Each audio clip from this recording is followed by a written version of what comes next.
Hi, I'm Steve Starr with Starr Design, and this is episode 5 of the Restaurants Redefined video series. Today we're going to talk about how to optimize the post-pandemic dining room.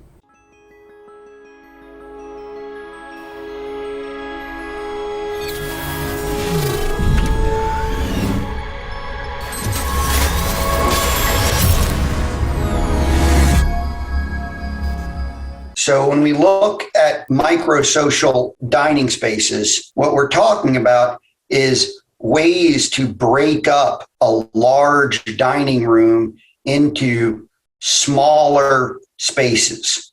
One of the keys to do that is to create a variety of different dining spaces and different experiences. In this case, we've got high top seating here. In the lounge, we've got bar seating at the bar. How brilliant is that? Then in the dining room, we've got fixed banquette seating. We've got low tables along the window. We've got another area for banquette seating. Then we've got two separate areas for loose tables in the center of the space. Then lastly, we've got these great little dining booths that are separated and create their own little spaces. And if you think about what's gone on through the COVID pandemic and the changes in our social norms, is that we're all craving that social interaction. And we all want to be in environments with other people. But we've also learned that we want some protection. And that's something that I don't ever see going away. I see that as something that is going to stick with us, at least for the medium to long term. So people need the social experience. They need these social environments, but also to feel safe, they need the ability to have them controlled. Okay, so when we talk about micro-social dining environments, one of the keys is to create that separation of one dining space from another within the overall larger dining room. And the way we do that is by creating edges, creating boundaries to define one area from another. And in this case, we used things like the flooring at the bar to create and define the bar. We also used the ceiling element to help define that space. In the dining room, again, we used change in flooring that almost created a rug-like feel. We also used fixed seating and these divider walls to create individual dining spaces.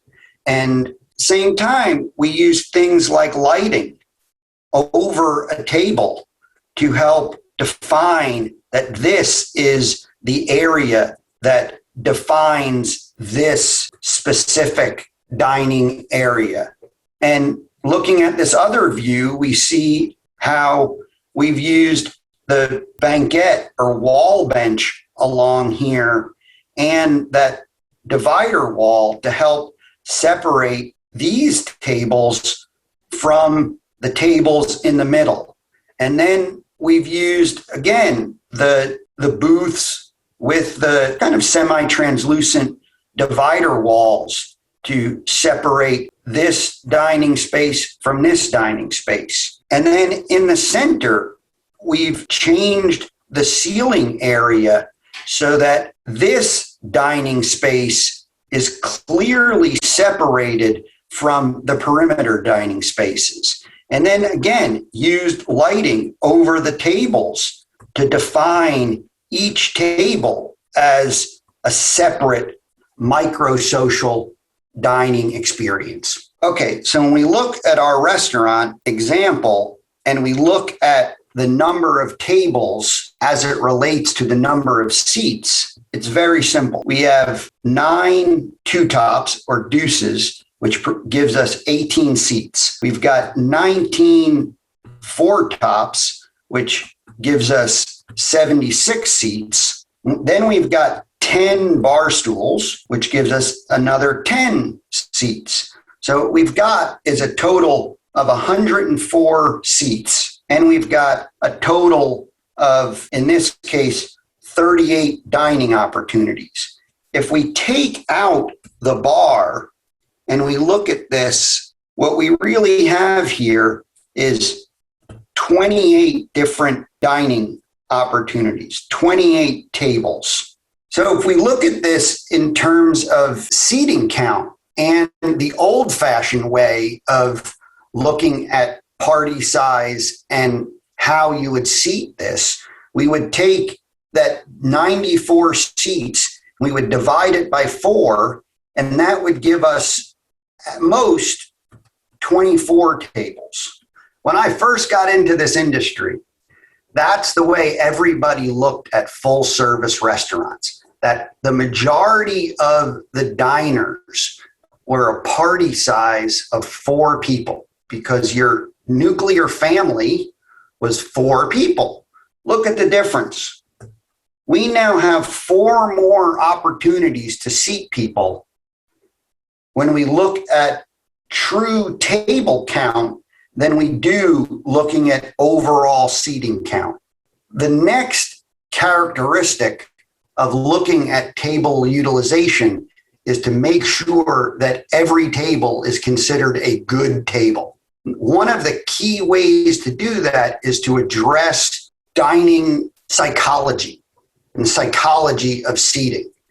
One of the key factors in the psychology of seating is this idea of anchoring. How many times have you been to a restaurant and you sit at this table and the wait staff just come by and keep bumping into you, back and forth, bumping into you constantly?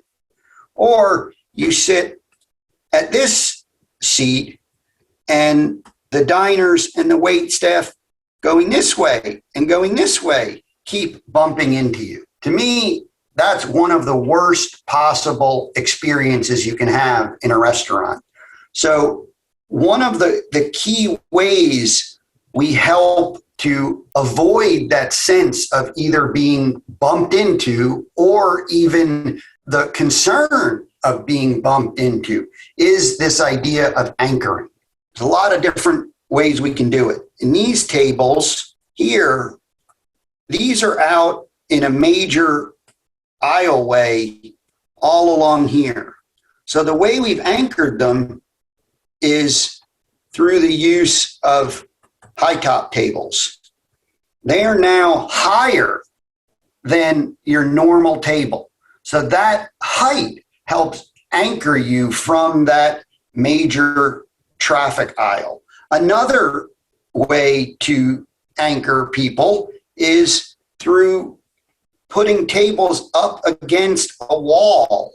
The wall becomes a source of anchoring. And then when you're talking about tables in the center of a restaurant, one of the key ways to do it is to kind of group them together. So this is one group, this is another.